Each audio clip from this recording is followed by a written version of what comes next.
All right, folks, welcome in. I'm Jake Ellenbogen, and this is Rams Weekly. Special shout out to Bleach Report, as always, for having me. And today we're talking about the Rams, and we're talking about trades. And the reason being is because Jalen Ramsey did not go to the Rams like we all kind of anticipated. Instead, he is a Pittsburgh Steeler. But the interesting thing here is that the Rams go into the season with more ammo than they normally have. As a matter of fact, this is a team that is not used to picking in the first round, and they didn't do that this year. But they actually have 2 first-round picks next year, and it does make them potential players in case they want to get involved in really any sort of deal they are going to have the ammo for. So before we dive into that, just want to let you guys know that you can follow me on all social media at JK Bogan. And of course, if you're watching on Bleach Report right now, be sure to check me out over on YouTube as well, Jake Ellenbogen, the full name. But I wanted to talk about this because I was thinking, and there are a lot of different players that could become available at the trade deadline, and I feel like the Rams are definitely going to at least be eyeing players at the trade deadline. Here's the deal: I know there are people that want the Rams to go out and improve their roster. For whatever reason, whether they don't feel confident and comfortable with the cornerback room, the linebacker room, they want another edge defender, they want another wide receiver. By all means, I get it. I do. I'm the one that suggested Gabe Davis to the Rams. I still think he'd be a great piece. He and Tutu Atwell could both really be a threat over the top and threaten, the deeper part of the field, opening up stuff underneath. And I also do think that there are some other players as well. Like I think Kaiser White, if the linebacker room, feels like it's missing some athleticism, feels like it's missing some proven talent, Kaiser White could help them. So I get that. Asante Samuel Jr. is often brought up, and so is Stephon Gilmore from Rams fans. And I would tell you right now, Asante Samuel Jr. has issues staying healthy. So I don't know if I'd want to take away opportunities from an Emmanuel Forbes or Darion Kendrick or any of the big three on this cornerback room in the effort to give Asante Samuel Jr. a run, and then say he gets confident, he gets comfortable, he's feeling good, and then he goes down. Well, then you have the same thing he had last year. So I don't know if that's necessarily the smartest thing. Other names that are brought up: Keenan Allen, Amari Cooper, and of course, Julian Blackmon, Justin Simmons. There are outside free agents right now that could help this team. I'm not going to sit here and say that there aren't. But at the same time, I don't think they need to do that. And they do have cap space. So I think it's smart that they hang on to that and then evaluate the season. You start off, if in the first 8 to 9 weeks, I think the trade deadline is now the 10th week of the season, might be the 9th. But yeah, anyway, if by that point you feel like you're missing just one more opportunity here, like, okay, yeah, we could go out and get this guy and this guy's going to change everything, then by all means, kick the tires on players. I have no issue with that. Now, when I look at who could be available at the trade deadline, you have to always think in terms of just any sport, really. Contract status with the team. Are they happy? Are they disgruntled? Is the team happy? Is the team sick of this player? Antics, any off the field stuff. That's what can lead to being traded, right? And of course, doesn't have to do with contract all the time, off the field, on the field, locker room, team, player.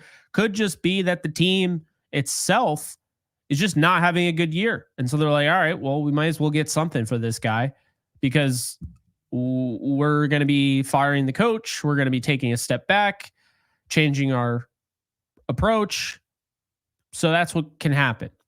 Now, I tend to look at the 2026 free agents, or rather the free agents that are the following year, when trying to find who is going to make sense and who could potentially be available at the deadline. Now, I come across, obviously there are running backs out there, but I don't think the Rams are going to look at running back. Wide receiver, not sure the Rams are going to look at wide receiver, but a Romeo Doubs could be available.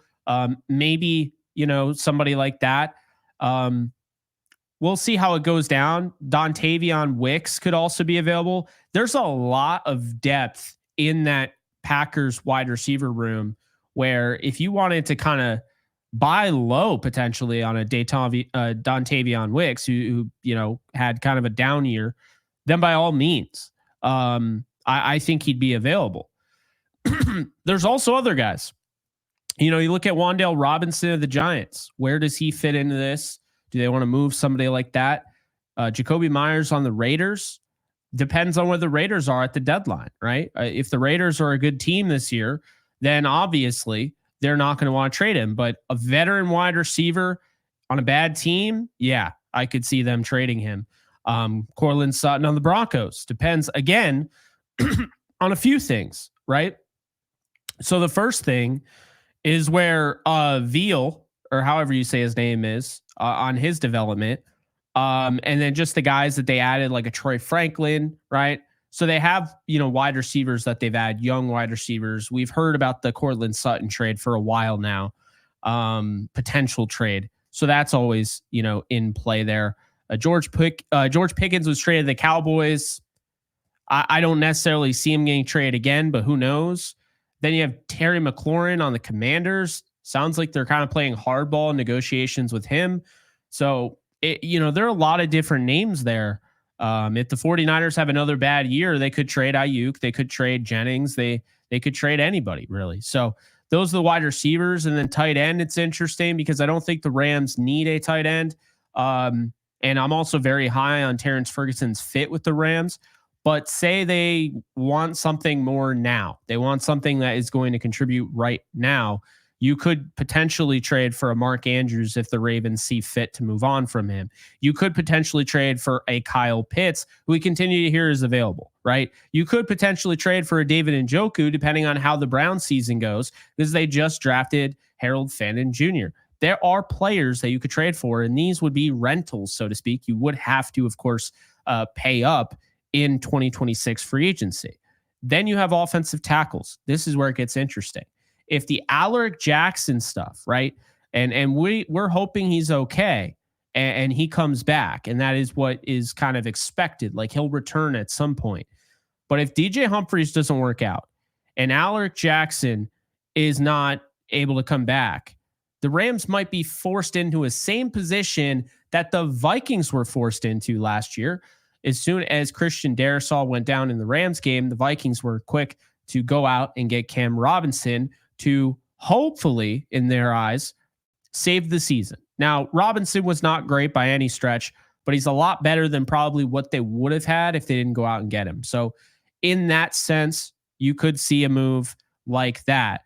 Like, would the Rams go out and potentially get, a Braxton Jones from the Bears, who is a free agent next year? Would they go out and get a Colton Miller from the Raiders, who's a free agent next year? Ryman from the Colts, Rashawn Slater, if all else fails there with the Chargers. This is what I'm talking about. Normally, teams are not going to part with their offensive tackles, but going into a contract year, as we saw last year with Jacksonville being as bad as they were willing to give up Cam Robinson. So never say never, I guess, on that sense. And then you look at the edge, and look, you got Byron Young, who isn't a free agent until 2027. You got Jared Verse, right, who has a fifth-year option. They'll obviously use that, or he'll be extended before that. So they have those guys. They just got Josiah Stewart. They have Brennan Jackson. They like their depth, right? They like Nick Hampton. Keir Thomas was huge in the playoffs. But if they wanted to add another, and they wanted to do something like going out and getting a Von Miller type to win a Super Bowl, these are some expiring contracts going into this season. You have TJ Watt, who is yet to sign a deal with the Steelers. That's getting a little weird. We'll see how that goes. You have Micah Parsons with the Dallas Cowboys. Now, of course, these guys can be franchised. I'm not saying that they can't, but I'm saying if, again, the Cowboys have a really bad year or down year, whatever, I wouldn't be shocked if they traded Micah Parsons. Now, I think a trade that big probably wouldn't happen in the middle of the season, but stranger things have happened. Also, Nick Bonito of the Broncos, right? And Odafe Owe for the Ravens and Kwity Paye for the Colts. But I think if the Rams did go out and get an edge defender, they wouldn't get a fringe edge defender. I think if they went out and they traded for somebody at the deadline, it would be one of Watt, Parsons, Hendrickson, one of the big names, I think.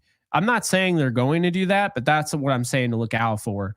At linebacker, I mentioned earlier Kaiser White. Well, if they get to like week 9, week 10, and they're like, this linebacker room isn't working, Omar Speights is the only one that's ready to win a Super Bowl, this is just not good enough.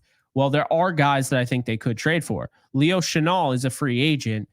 They did just pay, the Kansas City Chiefs just paid Nick Bolton. So because they paid Nick Bolton, there's not a ton of room there. There's already allocated capital at the linebacker spot. So they might be more open to moving Leo Chenal. Devin Lloyd of the Jaguars, they didn't pick up his 5th-year option. I mentioned him last year. He could be a threat there. Plus the Jaguars connection to the Rams, right? So you also have that where that could be in play. And then you have Bobby Wagner of the Commanders. I'm not necessarily saying the Commanders are going to have a down year, but if they did, Bobby Wagner knows LA. Obviously, there's familiarity there. Maybe there's some bad vibes, but at the same time, I wouldn't rule something like that out. And then you have Caden Ellis with the Atlanta Falcons, who I am not as high on other people with the Atlanta Falcons, although I know some that are not high on them at all. And if they were looking for a good linebacker to just rent a guy to try and win a Super Bowl. And when I mentioned the first round, the 2 first-round picks, I'm not just saying anybody would get those, but we'll get into that. Caden Ellis would be a good fit, right? Quincy Williams with the Jets. He is a free agent after the season. He'd be a nice fit. So again, that's all dependent, very simply put, on the way these teams are and how the Rams see their team going into the deadline. Then you got cornerbacks that are free agents like a Deron Bland, right?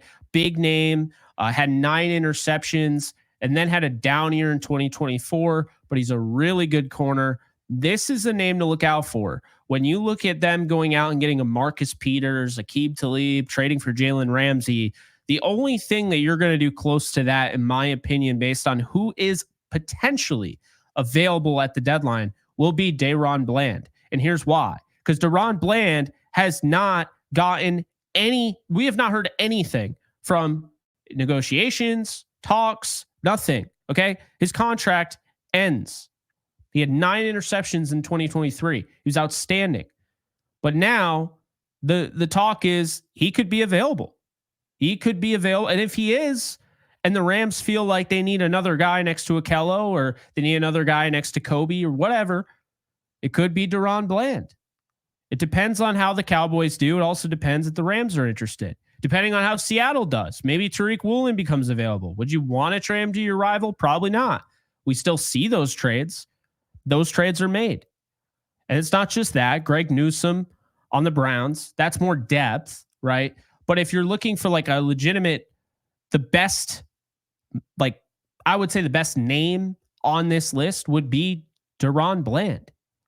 And safety, if you wanted to go out and get a safety, Deshaun Elliott with the Steelers, you got Tyrann Mathieu with the Saints. I mean, there are some guys out there that you could go after. But really the point being is that the Rams having the draft capital that they have now because of this trade with the Falcons, they do have flexibility to go out and do something, and they could do something dangerous. And if they feel like this is the thing that'll get them back to where they want to be, it might be worth it, even though it's a rental. I'm not even saying Deron Bland would be a rental, because hear me out. When I actually think that is the most realistic deadline acquisition. I think they feel great about their cornerback room. But if anything goes south and their cornerback room just doesn't look very good at the deadline, Deron Bland is going to get paid this offseason. He would probably be the best potentially available. And if that's the case, the Rams don't have too many guys under contract at the cornerback room next year. Akello's a free agent, right? Jacoby Durant's a free agent. Darius Williams will probably be let go. His contract becomes a lot easier to move, going into next year. It's not guaranteed. So there's that, right? It would really just be Emmanuel Forbes Jr., and that's it. Darian Kendrick, Kobe Durant, Akello, they'd all be gone. Or, we'll see if they bring them back. But the point being is, if you were trying to do something like that, Bland makes sense. And I'm not saying Bland's the greatest corner I've ever seen, but he's a very good player. And I think he would thrive in the Rams defense. And then I think really, I would consider throwing everything away if I could go and get Micah Parsons. If I could go and get Micah Parsons, I don't know where the Cowboys are going to be at. Parsons still isn't signed. It's getting weird. If I had a chance to go out and get Parsons, I really think I might consider throwing it all away for him. I really believe that. I'm talking 2 firsts, whatever. I mean, he is a fantastic player. Do you need him? Well, I don't know. Do you? Think about this. Micah Parsons, as of today, is 26 years of age. He just turned 26 in May. Okay. So now that you have that in your head, now think about Byron Young. And Byron Young is 27. So Micah Parsons is a year younger than Byron Young. Young is under contract until 2027, like I said. If you had to include him in a trade for Micah Parsons, then you would probably do it. He, to me, is a guy that I really like. He just turned 27 in March. But the reality is that Byron Young is a good, not great edge defender. He's good. Could he be great? Maybe. Jared Verse is going to be one of the best in the league. Okay? He already looks that way. Verse is 24.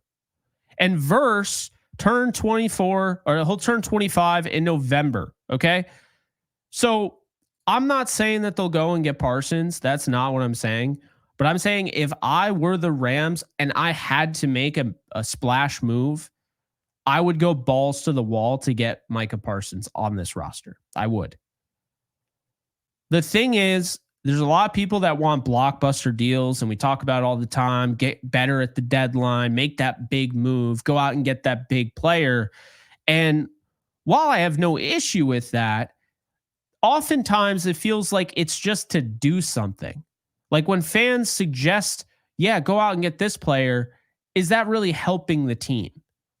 Like if you go out and you get a running back, why would you do that? If you go out and you get a star wide receiver, is that really a need?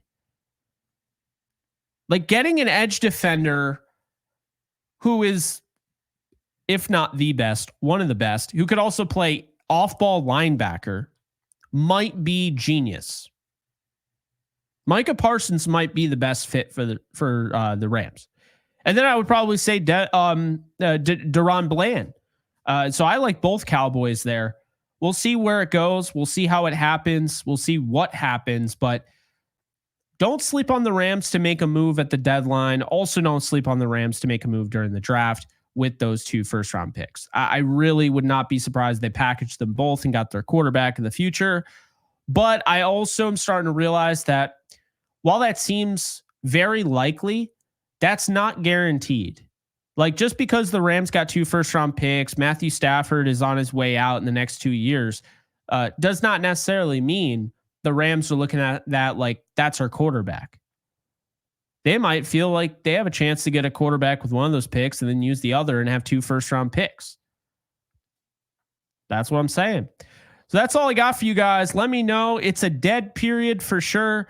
Training camp kicks up. I think it's the last week of July. So everyone enjoy your summer. I'll be here next Wednesday. We'll be talking about some other stuff, but wanted to bring this to your attention because people were really curious where they go from here with Jalen Ramsey. And I would just say, stand pat, evaluate the deadline. And if something comes up or you can push the envelope, then you should do it. So that's it. Appreciate you guys. Be sure to follow me on all social media at JK Bogan, and I'll see you guys in the next one. Later, folks.